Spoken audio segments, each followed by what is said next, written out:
நாரத முனிவர் வாழ்க்கை வரலாறு 16ஆம் பகுதி. அவள் அந்த குழந்தையை காட்டில் வீசி எறியும் முன், ஒருவேளை குழந்தை பிழைத்துவிட்டால் என்னாவது என்ற எண்ணத்தில் கையோடு கொண்டு சென்றிருந்த விஷ பாலை கொடுத்து மிருகங்கள் நிறைந்த இடத்தில் போட்டுவிட்டாள். சிறிது நேரத்தில் குழந்தை இறந்துவிட்டது. சித்திரகேதுவும் கிருததுதியும் மறுநாள் காலை எழுந்தனர். தொட்டிலில் படுத்திருந்த குழந்தையை காணாமல் அதிர்ச்சி அடைந்தனர். அரண்மனை எங்கும் தேடினர். குழந்தையை கொன்றவள் உட்பட எல்லோருமே அதனை தேடுவது போல நடித்தனர். காவலர்கள் பல இடங்களில் தேடினர்.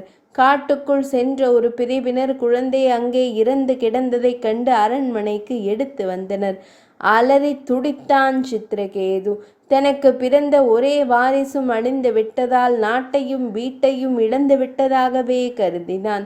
பெற்றவள் மனம் என்ன பாடுபடும் என்று சொல்லவே வேண்டாம். இந்த நேரத்தில் தான் நாரத முனிவர் அங்கு வந்து சேர்ந்தார். நாரத முனிவர் தன்னுடன் அங்கிரா என்ற முனிவரையும் அழைத்து வந்திருந்தார்.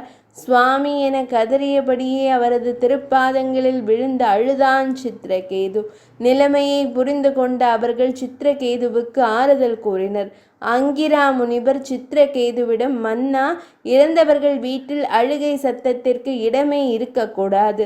காரணம், நீயும் ஒரு நாள் இறக்கத்தான் போகிறாய்.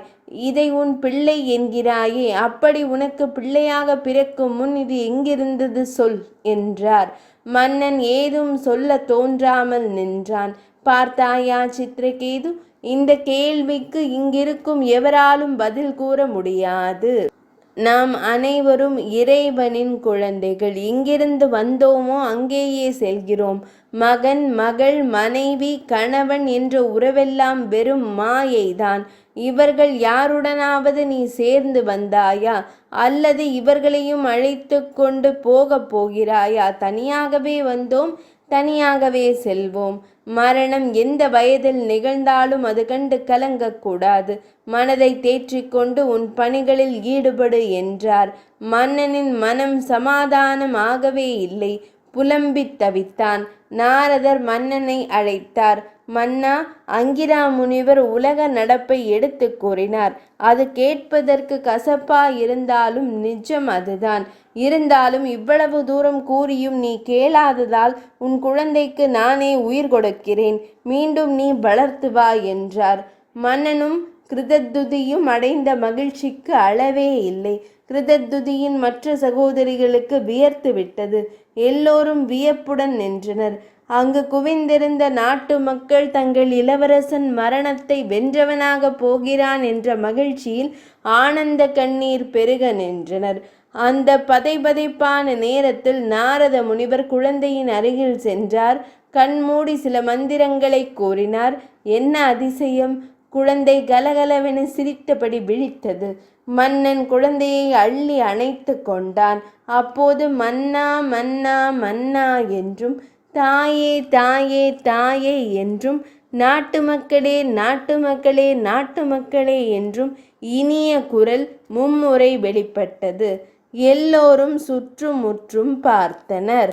கேட்ட குரல் குழந்தையின் குரலாக இருக்கவே மன்னன் குழந்தையை பார்த்தான். குழந்தைதான் பேசியது.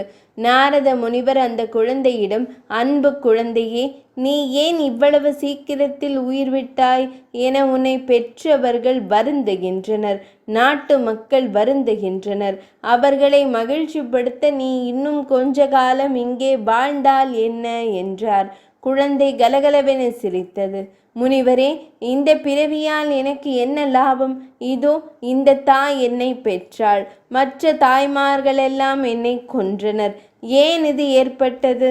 பொறாமையால் தானே. இன்னும் நான் அரசனாக வேண்டும். அப்போது பகைவர்கள் என்னை பொறாமையுடன் பார்ப்பார்கள். இதோ நிற்கும் என் தந்தை பல போர்க்களங்களுக்கு சென்றார். பலரின் தலையை கொய்து சிரித்தார். அப்போது அந்த எதிரிகளின் மனைவிமார் அழுதனர்.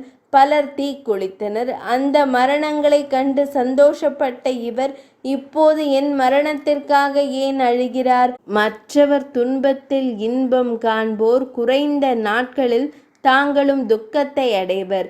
இந்த நியதி இவருக்கு ஏன் புரியவில்லை? அவரவர் வினை பயன்படியே அனைத்தும் நடக்கிறது. மேலும் பிறந்து பிறந்து மறையும் வாழ்க்கை எத்தனை நாளுக்கு தான்?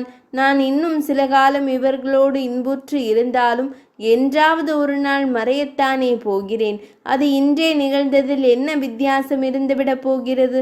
கடற்கரை மணலை விட அதிக எண்ணிக்கையில் பிறவிகள் வருகின்றன. அவற்றையெல்லாம் வேகமாக முடித்துவிட்டு திருமாலின் திருப்பாதங்களில் நிரந்தரமாக தங்கிவிடுவதே மேலானது என்றது. 16ஆம் பகுதி நிறைவடைந்தது.